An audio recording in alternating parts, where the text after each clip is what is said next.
दोस्तों नमस्कार। दोस्तों हमने 30 मार्च 2025 को पिछला एपिसोड किया था जिसमें शनिदेव के ट्रांजिट के साथ हमने पूरे एक साल का हिंदू नववर्ष का एस्ट्रोलॉजिकल प्रेडिक्शंस दिए थे। तो अभी एक हफ्ता हो गया है, आज सैटरडे है और शनिदेव को मीन राशि में आए एक हफ्ता हो गया है। इस एक हफ्ते में आपने देखा होगा देश दुनिया में किस तरह से परिवर्तन हुए हैं। डोनाल्ड ट्रंप ने किस तरह से टैरिफ वॉर शुरू कर दी है और पूरी मार्केट में हड़कंप मचा हुआ है। तो ये शनिदेव के आने के साथ और मीन राशि में जो 6 ग्रह हैं उसकी युक्ति का ही फल है। और अब हमने जो प्रॉमिस किया था आपको कि हम इंडिविजुअल राशि के हिसाब से भी आपको एक जनरल प्रेडिक्शन देंगे कि किस राशि के साथ क्या फल आएंगे। बिकॉज ये जो स्टेलम बना है 6 ग्रह का मीन राशि में, ये काफ़ी कुछ बदलाव लाएगा और देश दुनिया में तो खैर बदलाव लाएगा ही, बट हम इंडिविजुअल की कुंडली में भी काफ़ी बदलाव आएंगे जिसमें आप देखेंगे कुछ लोगों के काम धंधे एकदम से बदल जाएंगे। आपका मकान, दुकान या जो भी आप जहाँ पर रहते हैं या जहाँ पर आप व्यापार करते हैं, स्थान परिवर्तन हो सकता है और आपकी मैरिज हो सकती है इनकेस अगर आप मैरिजेबल एज में हैं, या आपके बच्चों की शादियाँ हो सकती हैं। मतलब कुछ इस तरह से जो स्थायी परिवर्तन होंगे उस तरह के इंडिविजुअल लाइफ में भी चेंजेस आएंगे। देश दुनिया के जो स्थायी परिवर्तन होंगे उसके बारे में हमने पिछले एपिसोड में बात कर चुके हैं।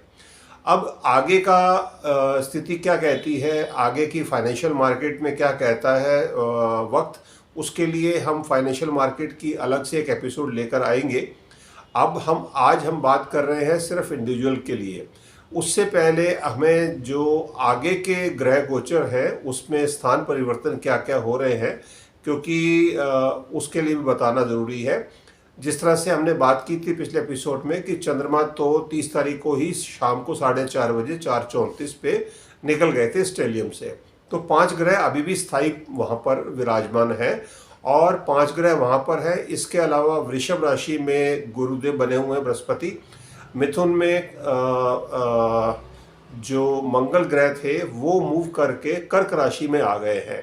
3 तारीख को रात को 1:30 बजे वो कर्क राशि में आ गए हैं और नीचस्थ हो गए हैं। अब कर्क राशि में वो नीचस्थ हो गए, बट उनकी जो दृष्टि थी वो केतु से हट गई है। तो ये कुछ परिवर्तन हुए हैं। अगला परिवर्तन 7 तारीख को कल होगा शाम को 4:30 बजे, जब बुध ग्रह जो है वो वक्री चल रहे थे वो डायरेक्ट हो जाएंगे कल शाम को 4:30 बजे के बाद। उसके बाद थोड़ा फाइनेंशियल मार्केट में कुछ ठहराव आएगा, इसकी बात हम फाइनेंशियल मार्केट के एपिसोड में हम करेंगे। इसके अलावा अब अगले जो परिवर्तन होने वाले हैं, जो स्टेलम में जो अगला बिखराव आने वाला है वो 13 तारीख को एक तो चेंजेस होंगे। शुक्रदेव जो है वो भी डायरेक्ट हो जाएंगे। 13 तारीख को रविवार है और सुबह 6:30 बजे वो वहाँ पर डायरेक्ट हो जाएंगे। इसके बाद अगला परिवर्तन होगा, सूर्यदेव वहाँ से हट जाएंगे। सूर्यदेव मीन राशि से उच्चस्थ हो जाएंगे और वो मेष राशि में आ जाएंगे। सूर्यदेव का जो ट्रांजिट है वो 14 तारीख को सुबह 3:30 बजे होना है। इसके बाद अगला जो परिवर्तन होगा वो मरकरी का होगा, वो मई में आएगा। मरकरी मई में जाकर 7 मई को वो वहाँ से मेष राशि में चले जाएंगे। तो जो अभी नीच भंग योग बना हुआ है बृहस्पति जो बुध देव का, वो वहाँ से मरकरी का वो खत्म हो जाएगा। और उसके बाद अगला जो मेजर ट्रांजिट होगा वो जुपिटर का होगा, बृहस्पति का। वो वृषभ से मिथुन में चले जाएंगे 14 तारीख को रात को 11:20 पर। और फाइनली जो स्टेलम खत्म होगा या जो युक्ति है जिसके लिए हम ये आज का एपिसोड कर रहे हैं, वो शनिदेव और राहु देव की जो युक्ति है मीन राशि में, वो भंग होगी 18 मई को। 18 मई को जब उनका ट्रांजिट होगा शाम को 4:30 बजे, वो राहु केतु वहाँ से मूव करके अगली राशि में चले जाएंगे, पिछली राशि में चले जाएंगे जोडिया के हिसाब से, बिकॉज वो सदैव वक्री रहते हैं। तो राहु देव कुंभ राशि में चले जाएंगे और केतु देव जो है वो सिंह राशि में मूव कर जाएंगे। इसके बाद लास्ट में सबसे आखिर में शुक्रदेव जो डायरेक्ट हो गए थे 13 अप्रैल को डायरेक्ट हुए, वो 31 मई को अलग होंगे शनिदेव से सुबह 7 बजे। तो ये यहाँ पर आकर ये स्टेलियम ख़त्म होगा और मीन राशि में उसके बाद शनिदेव अकेले रह जाएंगे। तो ये सारा जो परिवर्तन है इसके साथ हम आज का जो एपिसोड है इसमें हम डिफरेंट राशियों के लिए व्याख्या करेंगे कि किस राशि को क्या फल मिलने वाले हैं। बिकॉज किसी की लॉटरी लगेगी और कोई एकदम से अचानक गरीब भी हो जाएगा, मतलब लॉसेस हो जाएंगे, जिस तरह से आप मार्केट में भी फाइनेंशियल लॉसेस देख रहे हैं। तो आप बने रहे हमारे साथ, जानिए आज के एपिसोड में राशि अनुसार फल।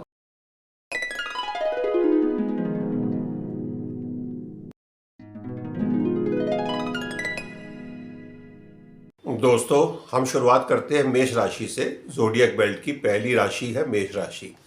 मेष राशि के लिए ये जो स्टेलियम बना हुआ है मीन राशि में, मीन राशि आपके 12वें भाव में आती है।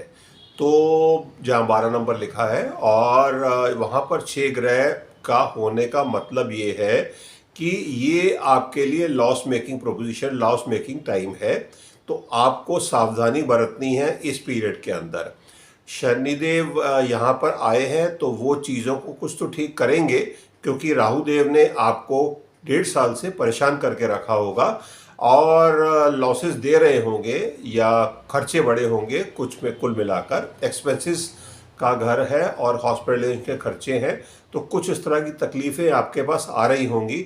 हाँ, अगर आप इंपोर्ट एक्सपोर्ट का कुछ काम करते हैं तो वहाँ पर आपको प्रॉफिट ज़रूर मिल रहा होगा। तो वो आपका जो भी काम है वो आपको ज़्यादा नॉलेज में होगा। बट अगर आप इस पीरियड के अंदर जो ये हम 1.5 से 2 महीने का टाइम के लिए बात कर रहे हैं, राहु और शनिदेव की युक्ति और मीन राशि में, इस पीरियड के अंदर आपको 18 मई तक कम से कम सावधानी का समय है और इसमें आपने कोई भी फाइनेंशियल रिस्क नहीं लेना है। जितना आप इसको अवॉइड कर सकें और उसके बाद ही आप कोई भी फाइनेंशियल डिसीजन लें।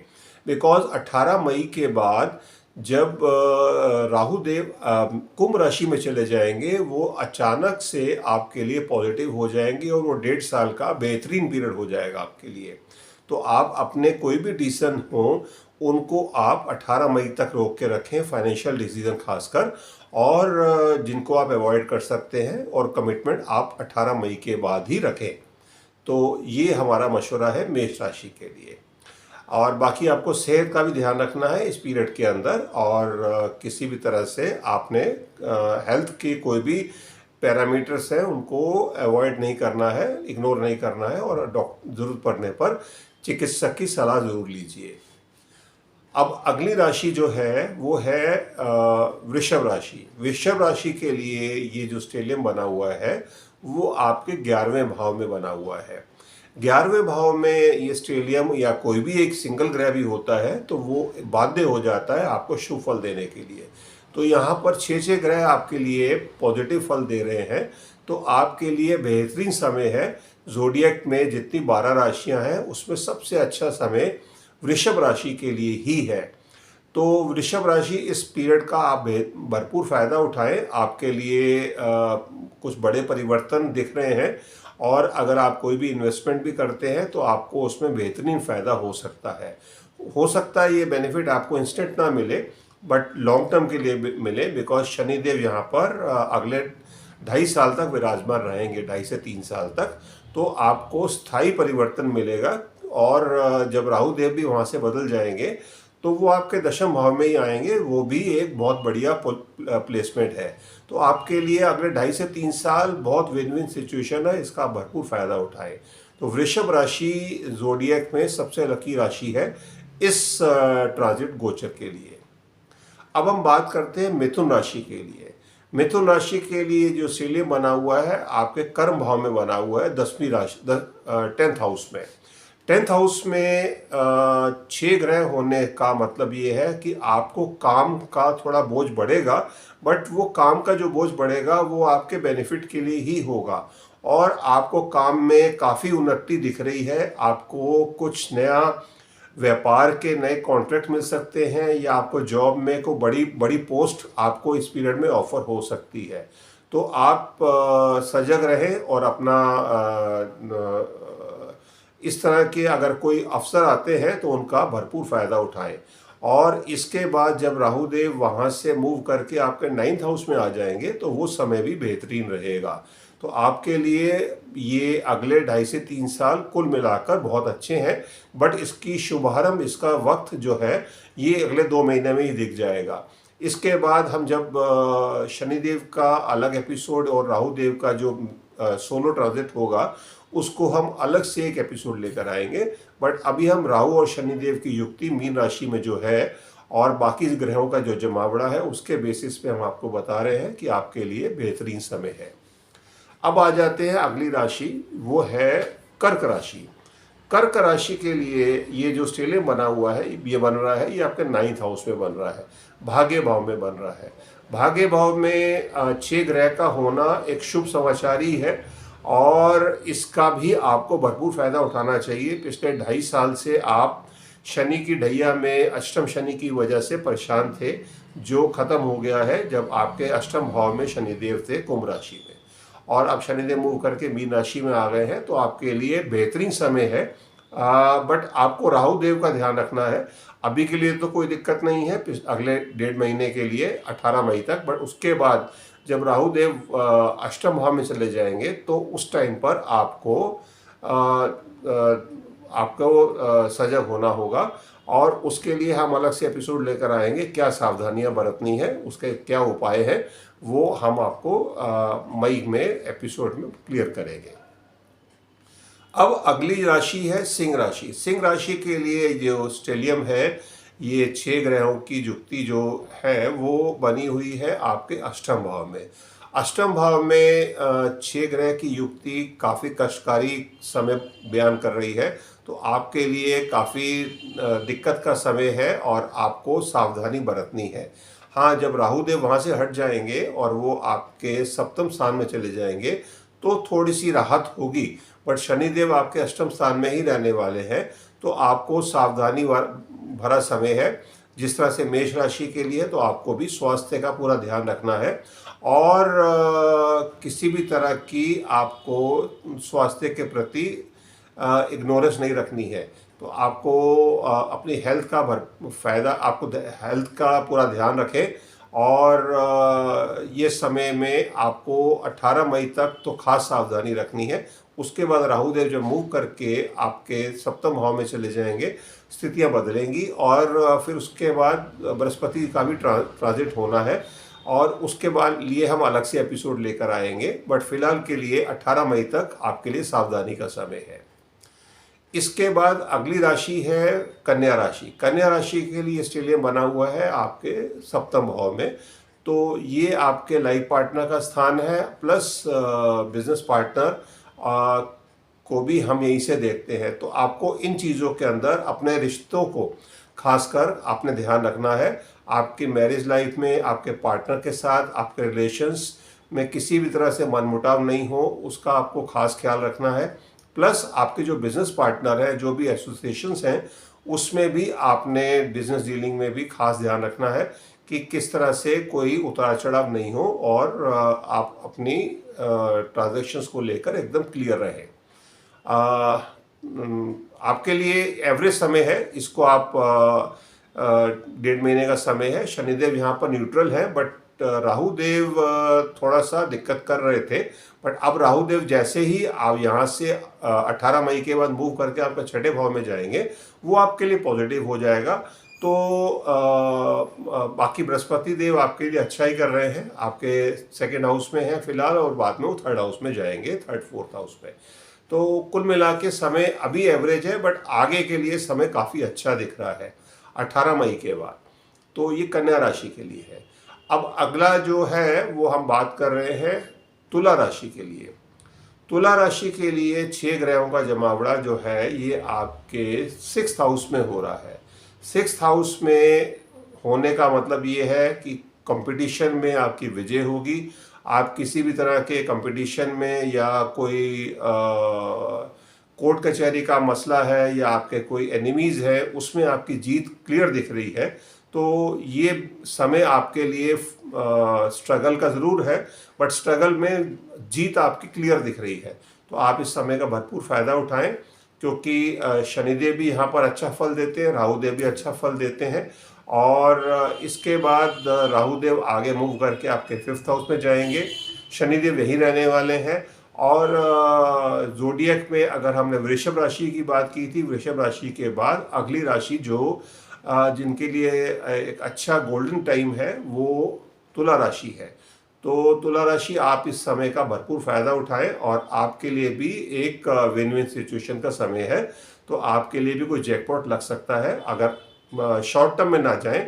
अगर आपके लिए कुछ कोई मकान अलॉटमेंट या आपकी मैरिज या आपको कोई भी बिजनेस में कोई नई लाइन या नई जॉब ऑफर हो सकती है, तो इसके लिए आपका समय काफ़ी अच्छा दिख रहा है। अब अगली राशि की हम बात करते हैं वृश्चिक राशि के लिए। वृश्चिक राशि के लिए ये जो युक्ति है ये आपके त्रिकोण भाव में, पंचम भाव में बन रही है। तो इसका मतलब ये हुआ कि आपको अपने बच्चों से, अपनी संतान से ज़्यादा अच्छी खुशखबरी मिलने वाली है। तो वो आपको, अगर आप विवाहित हैं और आपके बच्चे अगर कुछ अच्छा एग्ज़ाम में कर रहे हैं या पढ़ने के एज में है या उनकी मैरिज है, सो वट एवर, उस केस में आपको अच्छी खबर मिल सकती है। अगर आप अभी यंग हैं और अभी आपकी मैरिज नहीं हुई है, तो टीनेजर है, उस केस में भी आपको विवाह के प्रस्ताव इस पीरियड में आ सकते हैं, या आपका कोई प्रेम प्रसंग है वो भी सक्सेस हो सकता है, या आपका कोई नया प्रेम प्रसंग स्टार्ट हो सकता है। तो इस चीज़ के लिए ये वाला जो स्टेलियम है ये आपके लिए पॉजिटिव ही इंगित कर रहा है। अगली राशि है धनु राशि। धनु राशि के लिए ये जो स्टेलियम बन रहा है ये आपके सुख स्थान में बन रहा है। सुख स्थान में 6 ग्रहों का जमावड़ा जो बताता है कि आपको अपने घर परिवार में कोई बड़ी खुशी मिलने का योग बन रहा है, जिसमें आपके घर में कोई विवाह या कोई सेलिब्रेशन हो सकती है उसके लिए, और आपके परिवार में या कोई नई संतान आ सकती है। इस तरह की खुशखबरी आपको इस पीरियड में मिल सकती है। तो ये आपके लिए सुखों में इजाफा करने वाला है। आप कोई नई गाड़ी ले सकते हैं इस पीरियड में, आपका कोई मकान है उसमें डेकोरेशन है, मतलब इस तरह से कुछ आपको सुख की अनुभूति कराने वाला ये समय रहेगा, और इस समय का भरपूर फायदा उठाएं। इसके बाद जब राहुदेव आपके चतुर्थ भाव से मूव करके जब 3rd हाउस में चले जाएंगे तो वो और अच्छा समय होता जाएगा। तो आपको इस समय का भरपूर फायदा उठाना चाहिए। तो धनु राशि के लिए भी ये समय काफ़ी अच्छा दिख रहा है। अब हम बात करते हैं मकर राशि के लिए। मकर राशि के लिए शनिदेव आपके स्वामी बनते हैं, और शनिदेव का मीन राशि में जाना मीन्स आपके 3rd हाउस में। तो 3rd हाउस में शनिदेव भी अच्छा फल देते हैं, राहुदेव तो अच्छा फल देते ही हैं, राहुदेव भी अच्छा फल यहाँ दे रहे होंगे। आपको पराक्रम आपका बड़ा होगा, आप में हिम्मत जुनून ज़्यादा होगा, और पिछले 1.5 साल से आप राहुदेव यहाँ पर आपको कुछ नए रिस्क टेकिंग एबिलिटीज़ में इन्वॉल्व किए होंगे, और आपने कुछ नई शुरुआत भी ज़रूर की होगी। अब शनिदेव यहाँ पर आने के बाद आपके इसमें जो आपने फाउंडेशन पिछले 1.5 साल में रखी होगी उसमें इजाफा ही होगा, और उसमें एक थोड़े से पंख लग जाएंगे जो भी आपने पिछले 1.5 साल में मेहनत की होगी। तो ये समय आपके लिए काफ़ी अच्छा है और ये यादगार समय रहने वाला है। तीसरी राशि मकर राशि है, जिसको काफ़ी बेनिफिट होने वाला है। वृषभ राशि, तुला राशि और मकर राशि आपके लिए बेहतरीन समय है ये वाला। इसके बाद हम कुंभ राशि की बात करते हैं। कुंभ राशि पिछले 2.5-3 साल से बहुत अच्छे प्रॉफिट ले रही होगी, और आपका जो अगर कुंभ राशि है तो आपको पिछले 2.5-3 साल में काफ़ी अच्छे बदलाव मिले होंगे लाइफ में, और कुछ परमानेंट भी होंगे उसमें, हो सकता है डिपेंडिंग ऑन कि आपकी जो प्लेनेट की स्ट्रेंथ कैसी है उस हिसाब से। अगर आपकी मैरिज नहीं हुई थी तो मैरिज हो चुकी होगी या होने वाली होगी, उस तरह से वक्त आपके लिए साथ होगा। आपकी कोई बिजनेस डीलिंग है, कोई बड़ी डीलिंग है, या आपकी कोई बड़ा जॉब ऑफर है, या कोई एग्ज़ाम क्रैक करना है, उसमें आपको सफलता मिल चुकी होगी या मिलने वाली होगी। इस तरह का समय आपके लिए, बिकॉज ये ट्रांजिट ये दर्शा रहा है कि आप या तो कोई जीत ले चुके हैं या जीत मिलने वाली है आपको। तो ये एक आपके लिए अच्छा समय है, और आपको धन संग्रह के लिए भी ये समय अच्छा है। आपने जो पिछले 2-2.5 साल से जो आपने मेहनत की है, उसका फल अब आपको, बिकॉज आपका धन स्थान में ये युक्ति बन रही है। शनिदेव यहाँ पर धन वृद्धि करने के लिए आए हैं आपके लिए। अब हम लास्ट राशि की बात करते हैं ज़ोडिएक में, मीन राशि के लिए। मीन राशि के लिए ये जो 6 ग्रह की युक्ति है, ये आपके लगन में बन रही है। लगन में 6 ग्रह की युक्ति थोड़ा सा हेल्थ में आपको नेगेटिव बात करेंगे। हेल्थ में आपको तकलीफ हो रही होगी, या आपको अपना जो भी टेस्ट है उसमें आप करवाएं, और अगर कोई भी पैरामीटर्स ऊपर नीचे होते हैं तो आप बिल्कुल चिकित्सक की सलाह लें, डॉक्टर का परामर्श लें, और अपने आप को सेफगार्ड करें किसी भी तरह की हेल्थ की इश्यूज़ की वजह से। क्योंकि राहु देव यहाँ पर लगन में ही आपके बैठे हुए हैं पिछले 1.5 साल में। तो 1.5 साल में आपको कुछ विचित्र तरह के परिणाम जरूर मिले होंगे। हाँ, आपको लॉन्ग टर्म के बेनिफिट भी मिले होंगे, मैरिज भी हो सकती है, कुछ मकान भी आपका बदल गया होगा, स्थान परिवर्तन जरूर मिला होगा इस पीरियड के अंदर, और बिजनेस में भी आपको अप्स एंड डाउन, अपसाइड ही ज़्यादा मिली होगी। तो ये थोड़ा सा एक टेंशन के साथ जो भी चीज़ मिली होगी वो टेंशन के साथ मिली होगी, बिकॉज राहु अगर लगन में है तो टेंशन में ज़रूर आपको पीस ऑफ माइंड तो नहीं रहा होगा पिछले 1.5 साल में, बट आपको बेनिफिट भी हुआ होगा। तो अब ये राहु का जब परिवर्तन होगा, यहाँ से 12th हाउस में जाएंगे, तो आप थोड़ा सा एक बोझ उतरने वाला फीलिंग आपके साथ आएगी। तो ये समय आपके लिए भी कॉशन का समय है, आपको इस पीरियड में सावधानी रख के चलना है। और मेष राशि, उसके बाद सिंह राशि है, आपके लिए ये समय थोड़ा सा सावधानी वाला है, और मीन राशि के लिए। तो ये हमने 12 राशियों की बात की। आपको अगर ये एपिसोड अच्छा लगता है तो आप इसको लाइक करें, शेयर करें, और हमारे चैनल को सब्सक्राइब करें अगर आपको हमारे एपिसोड अच्छे लगते हैं। इसके बाद हम मंथली प्रेडिक्शन के साथ एक अलग एपिसोड लेकर आएंगे, और जब शनिदेव का जो पूरा 2.5 से 3 साल का जो भ्रमण है, फरवरी 2028 तक रहने वाला है मीन राशि में, तो उसके लिए अलग से एक एपिसोड लेकर आएंगे। उसके बाद फिर जब बृहस्पति देव भी 14 मई को बदलेंगे और मिथुन में जाएंगे, और वहाँ पर वो अतिचारी भी हो जाएंगे, तो वो एक अलग तरह के उसके प्रभाव होंगे, उसके बारे में अलग बात करेंगे। और राहु केतु का तो परिवर्तन बिल्कुल ही अलग होने वाला है इस बार का, 18 मई का। तो उसके लिए हम अलग से एपिसोड बताएंगे, बट अभी के लिए आज के एपिसोड में हम यहीं पर अपनी वाणी को विराम देते हैं। आपको अगर ये एपिसोड अच्छा लगता है तो आप दोबारा से इसको लाइक करें, शेयर करें, सब्सक्राइब करें। धन्यवाद। भारत माता की जय। जय हिंद।